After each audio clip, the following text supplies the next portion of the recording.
만약 당신이 은행에서 30년을 일했다면 금융사기를 구분할 수 있다고 생각하시겠습니까?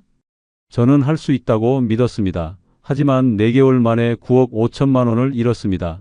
퇴직금도 집도 자존심도 함께요. 지금 저는 부산의 한 고시원에서 삽니다. 그리고 며칠 전 공원 청소를 하다가 옛 은행 고객님을 만났습니다. 차장님? 그 한마디에 30년 은행원 생활이 무너지는 소리가 들렸습니다. 고객들의 돈을 관리하던 제가 이제는 공원 화장실 청소로 하루 벌어 하루 먹고 삽니다. 도대체 무슨 일이 있었던 걸까요? 시작은 아주 평범했습니다.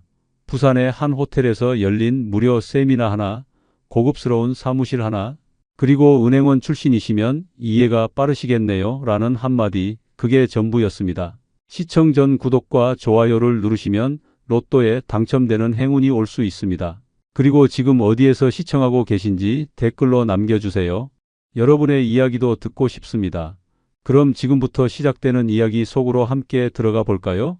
저는 박진수, 올해 58세입니다. 1995년 3월 2일, 그날을 저는 평생 잊을 수 없습니다. 부산의 한 시중은행 신입 행원으로 첫 출근을 했던 날이었죠. 28의 나이에 늦은 입사였지만 저는 정말 감사했습니다. 당시만 해도 은행원이라는 직업은 모두가 부러워하는 안정적인 직장이었거든요. 첫 배치는 부산의 한 주택가에 위치한 작은 지점이었습니다. 창구 업무부터 시작해서 예금, 대출, 외환 업무까지 하나씩 배워나갔죠. 새벽 7시 30분에 출근해서 밤 8시가 넘어서야 퇴근하는 생활이었지만 전혀 힘들지 않았습니다. 오히려 매일이 새로웠고 배울 것이 많았어요. 고객들이 창구 앞에서 박 주임 믿고 맡깁니다 라고 말씀하실 때마다 가슴이 뿌듯했습니다. 5년차가 되던 해에 주임으로 승진했고 그해 가을에 아내 경희를 만났습니다. 아내는 같은 은행 본점에서 근무하던 후배 직원이었죠. 조용하고 성실한 성격이 저와 잘 맞았습니다. 1년간의 연애 끝에 우리는 결혼했고 부산의 한 지역에 작은 전세 아파트를 얻어 신혼생활을 시작했어요. 결혼 2년 차에 아들 민준이가 태어났습니다. 새벽에 출근하고 밤늦게 귀가하는 생활이었지만 아내가 많은 것을 감당해 주었죠. 저는 더욱 열심히 일했습니다. 가족을 위해서라도 승진해야 한다는 생각뿐이었어요. 대리로 승진한 것이 입사 8년 차였고 과장이 된 것은 18년 차였습니다. 과장 시절이 가장 바빴던 것 같습니다. 영업 실적에 대한 압박도 있었고 후배 직원들을 관리하는 중간 관리자로서의 스트레스도 만만치 않았죠. 하지만 저는 한 번도 지각하지 않았고 병가도 거의 사용하지 않았습니다. 성실함이 제 무기였고 그것이 제가 가진 전부였어요. 입사 26년 차에 차장으로 승진했을 때는 정말 감개무량했습니다. 신입 행원으로 입사해서 차장까지 올라온 것이 대단한 건 아니지만 저에게는 30년 가까운 노력의 결과였거든요. 부산의 한 중형 지점에서 영업 파트를 총괄하는 차장으로 근무하게 되었습니다. 연봉도 세전 1억 원을 조금 넘었고 처음으로 경제적 여유를 느낄 수 있었어요. 그 무렵 아들 민준이는 대학을 졸업하고 서울의 한 IT 기업에 취직했습니다. 독립해서 서울에서 혼자 살게 되었죠. 아내와 저는 이제 둘만 남았지만 오히려 편안했습니다. 부산의 한 해안가 근처 아파트로 이사를 갔어요. 전세에서 드디어 내 집을 마련한 것이었습니다. 25평 아파트였지만 저희에게는 궁전 같았죠. 입사한 지 꼭 30년이 되던 2025년 2월 인사팀으로부터 연락이 왔습니다. 정년퇴직 대상자라는 통보였어요. 은행 내부 규정상 만 58세가 되는 해에 정년이라고 했습니다. 예상했던 일이었지만 막상 통보를 받으니 허전했습니다. 30년이라는 시간이 정말 길다면 길고 짧다면 짧은 시간이었죠. 마지막 출근 날 지점 직원들이 작은 송별회를 열어주었습니다. 후배들이 준비한 꽃다발과 기념품을 받으며 저는 눈물을 참아야 했어요. 차장님 덕분에 많이 배웠습니다. 항상 건강하시고 행복하세요 라는 말들이 가슴에 와닿았습니다. 30년간 한 우물을 판 것에 대한 자부심과 동시에 이제 무엇을 해야 할지에 대한 막연함이 밀려왔죠. 퇴직금 정산은 생각보다 깔끔하게 진행되었습니다. 인사팀에서 계산한 금액은 정확히 3억 원이었습니다. 30년간의 근속에 대한 보상으로는 적지 않은 금액이었지만 앞으로 남은 인생을 생각하면 넉넉하다고 할 수도 없었어요. 아내와 저는 이 돈을 어떻게 관리할지 진지하게 고민하기 시작했습니다. 우리가 살던 아파트는 15년 전 2억 5천만 원에 구입한 것이었는데 최근 부동산 가격 상승으로 시세가 4억 5천만 원 정도까지 올랐습니다. 아내는 이제 아들도 독립했으니 우리 둘이 이렇게 큰 집이 필요 없지 않냐고 말했어요. 저도 동의했습니다. 작은 집으로 이사가고 차액으로 노후 자금을 마련하는 것도 나쁘지 않다고 생각했죠. 또한 30년간 조금씩 모아온 적금과 보험이 있었습니다. 매달 월급의 일부를 떼어 적금을 부었고 연금보험에도 가입해 두었어요. 모두 합치면 2억 원 정도의 금액이었습니다. 아내도 은행을 다녀다 결혼 후 그만두었지만 결혼 전 모아둔 돈이 조금 있었죠. 퇴직 후 일주일쯤 지났을 때 저는 모든 금융 자산을 정리해 보았습니다. 퇴직금 3억 원, 아파트 시세 4억 5천만 원, 적금과 보험 해약 시 받을 수 있는 돈 2억 원, 총 9억 5천만 원이라는 금액이 나왔습니다. 평생 일해서 모은 돈 치고는 많지도 적지도 않은 금액이었어요. 아내와 저는 저녁 식탁에 앉아 미래에 대해 이야기를 나누었습니다. 여보, 우리 이제 뭐 하고 살까? 아내가 먼저 물었습니다. 저는 잠시 생각하다가 대답했죠. 일단은 쉬면서 천천히 생각해보자. 30년 동안 쉬지 않고 달려왔으니 이제 좀 쉬어도 되지 않을까? 아내도 고개를 끄덕였습니다. 하지만 완전히 쉴 수만은 없었습니다. 아직 58세라는 나이는 노후라고 하기엔 이른 나이였고 앞으로 20년 이상을 더 살아가야 했으니까요. 의료비, 생활비를 생각하면 지금 가진 돈만으로는 부족할 수도 있다는 불안감이 있었습니다. 저는 은행에서 30년을 일했지만 정작 개인 재테크에는 소홀했습니다. 직장 생활에 바빠서 주식이나 부동산, 투자 같은 것에 관심을 가질 여유가 없었거든요. 그저 월급을 받으면 생활비를 쓰고 남은 돈을 적금에 넣는 것이 전부였어요. 은행에서 일했으니 금융 지식이 있을 거라고 생각하시겠지만 창구 업무와 대출 업무만 하던 저에게 투자는 남의 일이었습니다. 퇴직 한 달이 지나면서 저는 조금씩 일상에 적응하기 시작했습니다. 아침에 일어나 가벼운 산책을 하고 동네 도서관에 가서 책을 읽기도 했어요.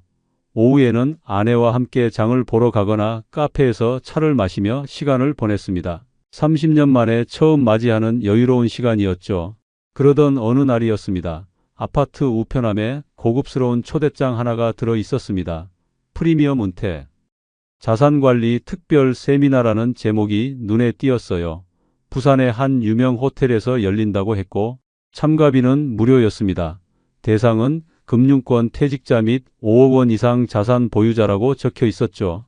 평소 같았으면 그냥 버렸을 텐데 그날따라 묘하게 관심이 갔습니다. 금융권 퇴직자라는 문구가 마치 저를 위한 것처럼 느껴졌거든요. 초대장을 자세히 읽어보니 꽤 전문적인 내용들이 적혀 있었습니다. 해외 자산 분산 투자, 안정적인 노후 소득 창출, 인플레이션 대응 전략 같은 단어들이 보였어요. 저는 초대장을 들고 아내에게 보여주었습니다. 여보, 이거 한번 가볼까? 어차피 시간도 있고 공짜 세미나니까 듣기만 하고 오면 되잖아. 아내도 별 거부감 없이 동의했습니다. 그래, 뭐 배워서 나쁠 것 없지. 요즘 돈 관리하는 방법도 많이 바뀌었다던데. 저희는 세미나 참가 신청을 했습니다. 전화로 간단히 이름과 연락처를 알려주면 되는 것이었어요. 상담원은 매우 친절했고 금융권에서 근무하셨다니 더욱 유익한 시간이 되실 겁니다. 라고 말했습니다. 그 한마디에 저는 괜히 기분이 좋아졌죠. 세미나는 2주 후였습니다. 그 2주 동안 저는 인터넷으로 재테크 관련 정보들을 찾아보기 시작했습니다. 은행 금리는 너무 낮았고 주식은 변동성이 크다고 했으며 부동산은 이미 많이 올라서 지금 들어가기엔 부담스럽다는 내용들이 많았어요. 그럼 도대체 뭘 해야 안전하면서도 수익을 낼 수 있을까 하는 고민이 깊어졌습니다. 30년간 은행에서 일하면서 수많은 고객들의 돈을 다루었지만 정작 제 돈을 어떻게 관리해야 하는지는 잘 몰랐습니다. 그것이 제 가장 큰 약점이었고 앞으로 다가올 함정의 시작점이었습니다. 약속된 세미나 날이 다가왔습니다. 토요일 오후 2시 부산의 한 유명 호텔 컨벤션홀이었죠. 아내와 함께 정장을 차려입고 호텔로 향했습니다. 호텔 로비부터 분위기가 남달랐어요. 고급스러운 인테리어와 은은한 클래식 음악이 흐르고 있었습니다. 세미나장으로 안내받았을 때 저는 조금 놀랐습니다. 생각보다 규모가 컸거든요. 약 100명 정도가 들어갈 수 있는 홀에 이미 10명 가까이 자리를 채우고 있었습니다. 대부분 저희와 비슷한 연령대의 중년 부부들이었어요. 모두 단정한 옷차림에 진지한 표정들이었습니다. 앞쪽 무대에는 대형 스크린이 설치되어 있었고 책상마다 고급스러운 자료집과 생수가 놓여 있었습니다. 자료집 표지에는 금색 글씨로 프리미엄 자산관리, 포트폴리오라고 적혀 있었죠. 펼쳐보니 화려한 그래프와 통계 자료들이 가득했습니다. 전체적으로 매우 전문적인 느낌이었어요. 정각 2시가 되자 조명이 어두워지고 무대에 한 남성이 등장했습니다. 40대 중반쯤 되어 보이는 말끔한 정장 차림의 남성이었어요. 안녕하십니까? 저는 글로벌 자산관리 컨설팅의 최 부장입니다. 라고 자신을 소개했습니다. 차분하면서도 자신감 넘치는 목소리였죠. 강사는 먼저 현재 대한민국 은퇴자들이 처한 현실에 대해 이야기했습니다. 평균 수명은 85세까지 늘어났지만 국민연금만으로는 생활이 어렵다는 통계를 보여주었어요. 물가는 매년 오르는데 은행 금리는 2%대에 불과하다는 그래프가 스크린에 떴습니다. 저는 고개를 끄덕이며 들었습니다. 맞는 말이었거든요. 여러분, 지금 은행 정기예금 금리가 얼마입니까? 강사가 물었습니다. 연 2.5%에서 3% 수준입니다. 만약 5억 원을 예금하신다면 1년에 얼마를 받으실까요? 세전 1,500만 원입니다. 세후로는 1,200만 원 남짓이죠. 한 달에 100만 원입니다. 이것으로 부부가 여유롭게 살 수 있을까요? 객석에서 고개를 젓는 사람들이 보였습니다. 강사는 이어서 성공 사례들을 보여주기 시작했습니다. 첫 번째 사례는 62세 퇴직 공무원 김모 씨였습니다. 퇴직금 4억 원을 단순 예금했다면 연 1,200만 원의 이자를 받았겠지만 전문 자산 관리를 통해 해외 부동산과 채권에 분산 투자한 결과 연 4,800만 원의 수익을 얻고 있다는 내용이었어요. 무려 4배 차이였습니다. 두 번째 사례는 더 놀라웠습니다. 59세 은행 퇴직자 박모 씨는 6억 원으로 시작해서 3년 만에 10억 원으로 늘렸다는 것이었습니다. 연평균 20% 이상의 수익률이었죠. 강사는 무작정 고수익을 추구하는 것이 아니라 안정성과 수익성의 균형을 맞추는 것이라고 강조했습니다. 제 옆에 앉은 아내가 제 손을 잡으며 속삭였습니다. 여보, 저 박모 씨 사례 봤어? 우리랑 똑같은 은행 퇴직자잖아.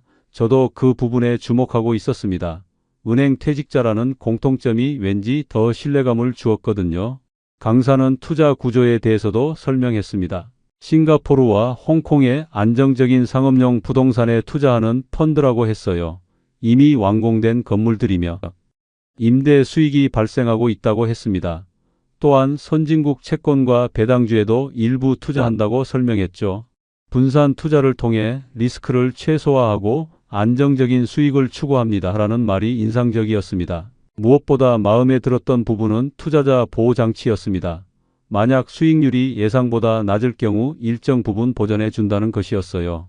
또한 급하게 돈이 필요할 경우 중도 환매도 가능하다고 했습니다. 저는 은행에서 일하면서 수많은 금융상품을 봐왔지만 이 정도 조건이면 꽤 괜찮다고 느꼈습니다. 세미나가 끝나갈 무렵 강사는 개별 상담에 대해 안내했습니다. 보다 구체적인 포트폴리오 상담을 원하시는 분들을 위해 별도 시간을 마련했습니다. 다만 최소 투자 금액이 있으며 5억 원 이상 보유하신 분들을 대상으로 합니다. 이것은 프리미엄 자산가를 위한 특별 프로그램이기 때문입니다. 저는 순간 가슴이 뛰었습니다. 우리에게 9억 5천만 원이 있다는 생각이 들었거든요. 세미나가 끝나고 나오는 길에 여러 사람들이 상담 데스크 앞에 줄을 서 있었습니다. 저도 아내와 눈빛을 교환한 후 줄에 섰습니다. 한번 드러나 보자. 어차피 상담받는다고 해서 꼭 투자해야 하는 건 아니잖아 라고 아내가 말했습니다. 저도 같은 생각이었습니다. 상담 접수를 마치고 일주일 후 방문 날짜를 잡았습니다. 장소는 부산의 한 고층 빌딩 오피스였습니다. 집으로 돌아오는 차 안에서 아내와 많은 이야기를 나누었습니다. 생각보다 전문적이었어. 그리고 은행 퇴직자 사례가 나와서 더 공감이 됐어라고 아내가 말했습니다. 저도 동의했습니다. 그날 밤 저는 오랜만에 가슴이 두근거렸습니다. 새로운 가능성을 발견한 것 같은 기분이었어요. 30년간 은행에서 일하면서 쌓은 금융 지식이 이제 제 자산을 지키고 불리는데 도움이 될 것 같았습니다. 하지만 그것이 착각이었다는 것을 저는 몰랐습니다. 일주일 후 저희 부부는 약속된 장소로 향했습니다. 부산의 한 비즈니스 지구에 위치한 20층짜리 오피스 빌딩이었어요. 12층에 그들의 사무실이 있다고 했습니다. 엘리베이터를 타고 올라가는 동안 아내와 저는 서로를 바라보며 긴장한 표정을 지었습니다. 사무실 문을 열고 들어서는 순간 저는 안도했습니다. 생각했던 것보다 훨씬 체계적이고 전문적인 분위기였거든요. 입구에는 세련된 리셉션 데스크가 있었고 젊은 여직원이 밝은 미소로 우리를 맞이했습니다. 박진수 고객님 맞으시죠? 기다리고 계셨습니다라며 정중하게 인사했어요. 대기실에서 잠시 기다리는 동안 주변을 둘러볼 수 있었습니다. 벽면에는 각종 금융인증서와 해외 파트너사 로고들이 걸려 있었어요. 싱가포르의 한 자산운용사, 홍콩의 프라이빗 뱅킹 회사 이름들이 보였습니다. 모니터에는 실시간으로 해외 부동산 시세와 환율 정보가 표시되고 있었죠. 곧 세미나에서 봤던 최 부장이 나타나 우리를 상담실로 안내했습니다. 상담실은 넓고 깔끔했어요. 큰 회의 테이블과 편안한 소파, 그리고 또 다른 대형 모니터가 있었습니다. 먼 곳까지 와주셔서 감사합니다. 편하게 앉으세요 라며 커피를 대접했습니다. 최 부장은 먼저 우리의 상황을 자세히 물어보기 시작했습니다. 퇴직 시기, 보유 자산, 향후 계획 등을 체크리스트처럼 하나씩 확인하더군요. 저는 솔직하게 대답했습니다. 30년 은행 근무 후 퇴직했고 현재 9억 5천만 원 정도의 자산을 보유하고 있다고 말했죠. 아, 은행에서 근무하셨군요. 최 부장의 눈빛이 반짝이었습니다. 그럼 금융에 대한 이해도가 높으시겠네요. 설명이 훨씬 수월하겠습니다. 그 말에 저는 기분이 좋아졌습니다. 왠지 인정받는 느낌이었거든요. 최 부장은 태블릿을 꺼내 구체적인 투자 포트폴리오를 보여주기 시작했습니다. 싱가포르 중심가의 상업용 오피스 빌딩 사진이 나타났어요. 이 건물은 이미 완공되어 글로벌 기업들이 입주해 있습니다. 임대율 98%로 안정적인 임대 수익이 발생하고 있죠 라고 설명했습니다. 다음으로 홍콩의 프리미엄 주거용 부동산도 보여주었습니다.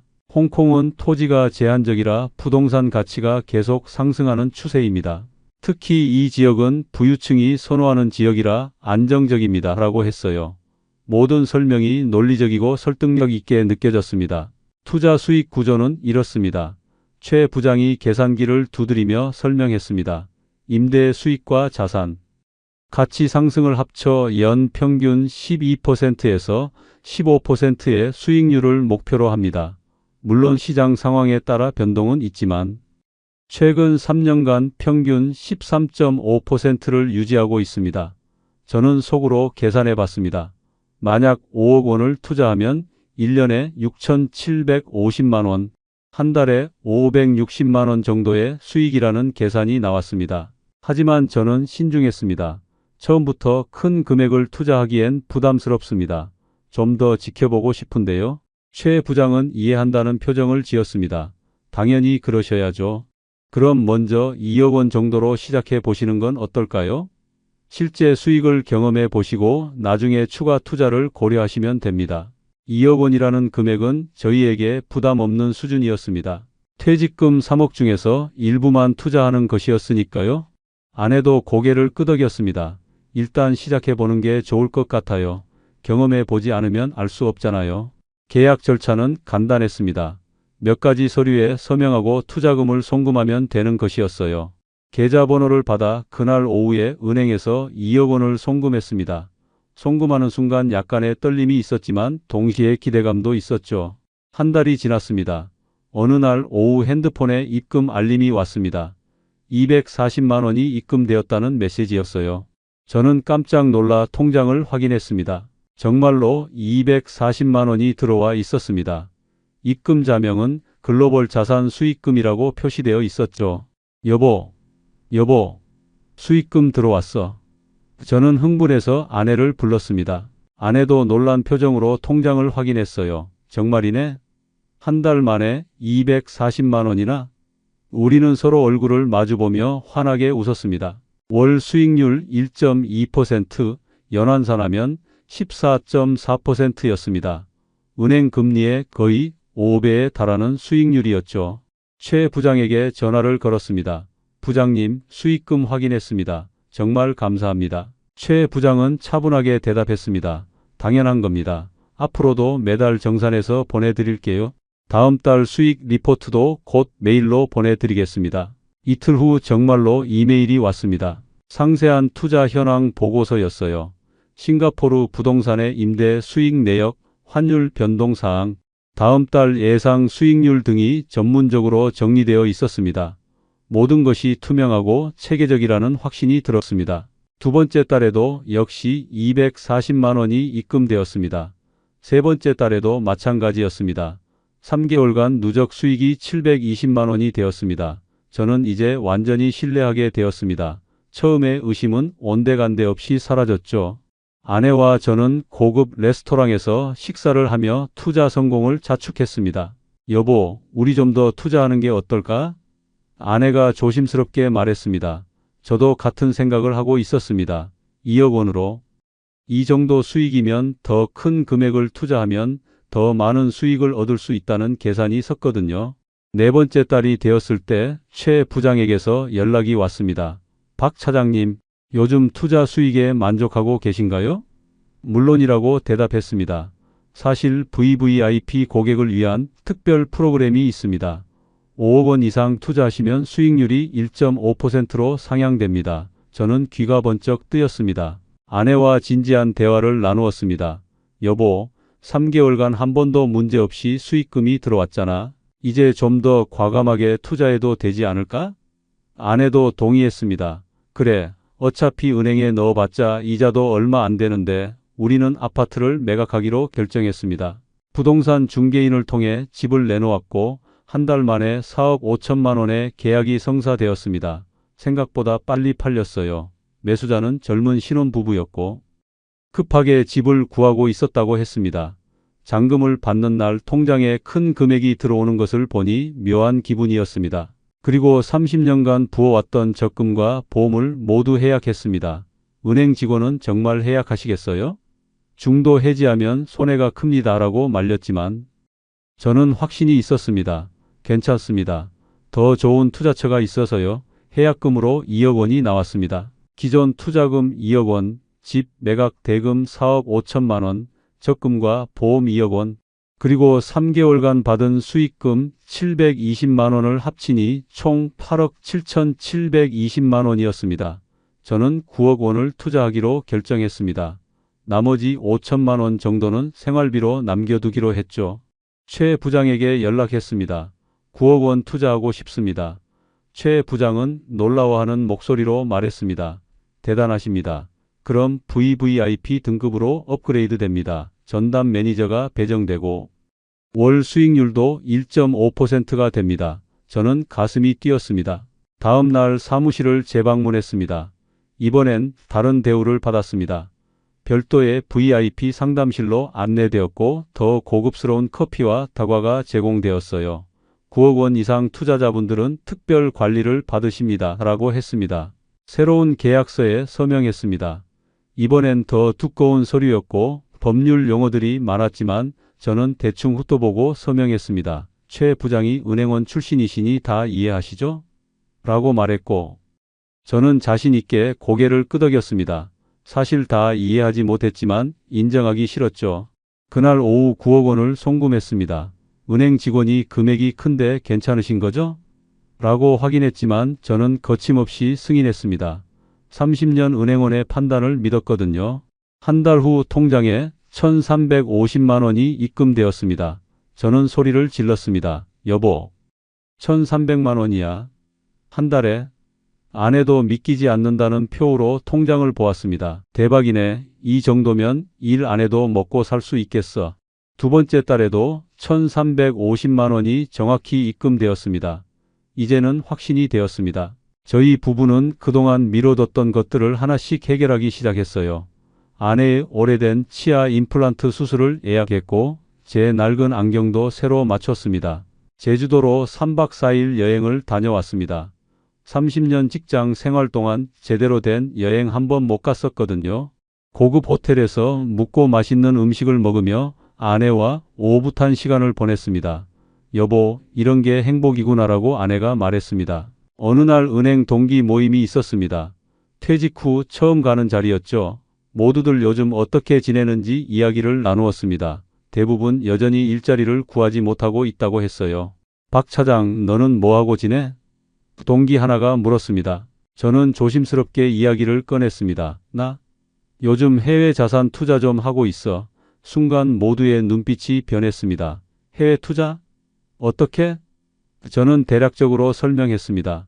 싱가포르와 홍콩 부동산 펀드라고 했죠. 수익률이 어때?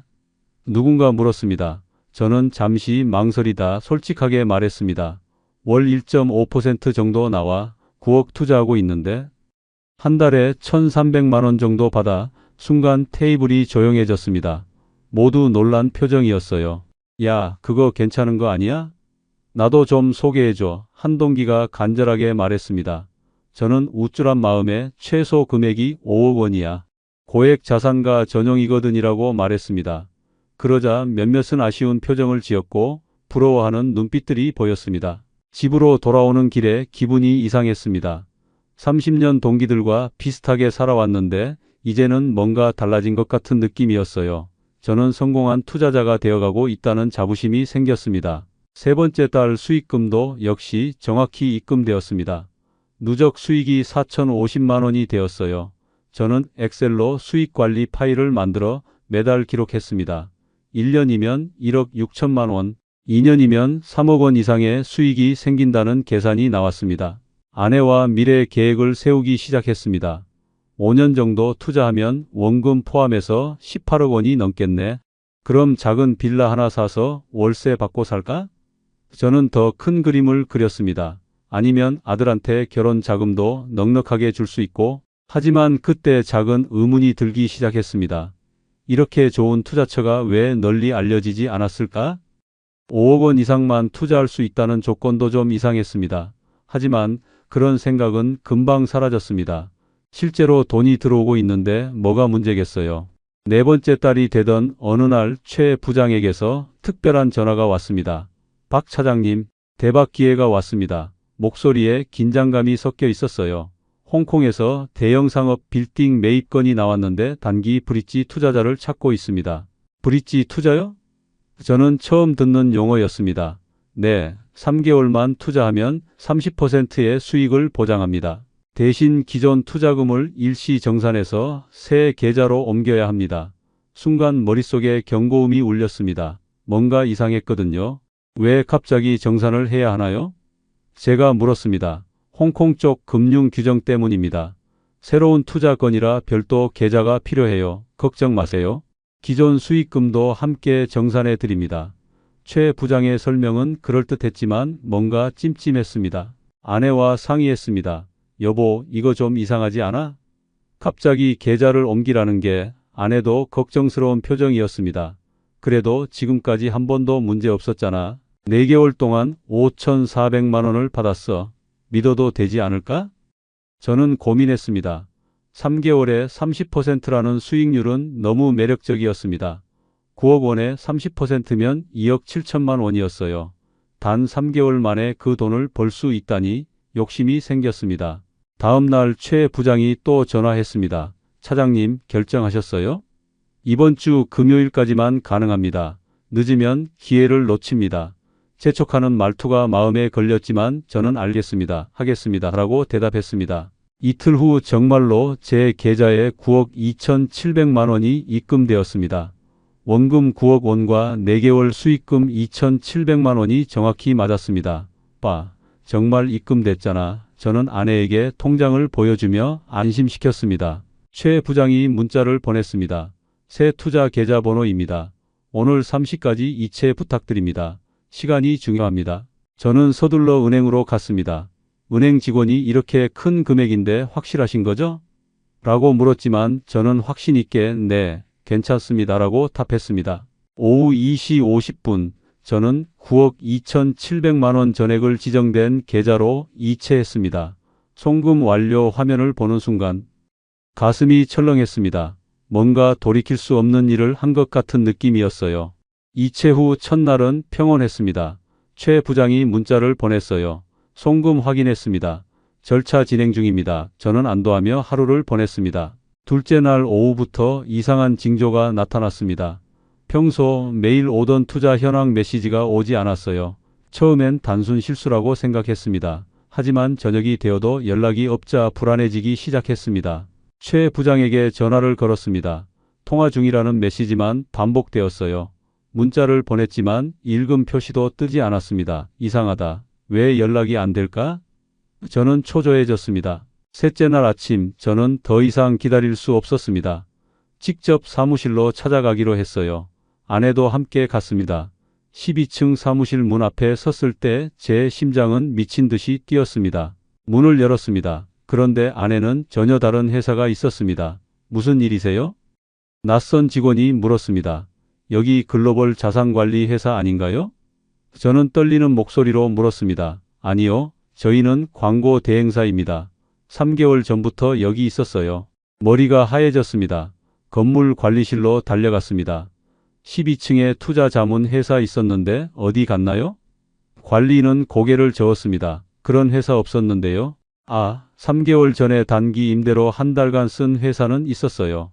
모든 것이 한순간에 이해되었습니다. 저는 사기를 당한 것이었습니다. 다리에 힘이 풀려 그 자리에 주저앉았습니다. 아내가 제 어깨를 붙잡으며 울기 시작했어요. 집으로 돌아와 모든 서류를 확인했습니다. 계약서에 적힌 회사 등록번호를 검색해보니 존재하지 않았습니다. 투자 인증서도 모두 가짜였어요.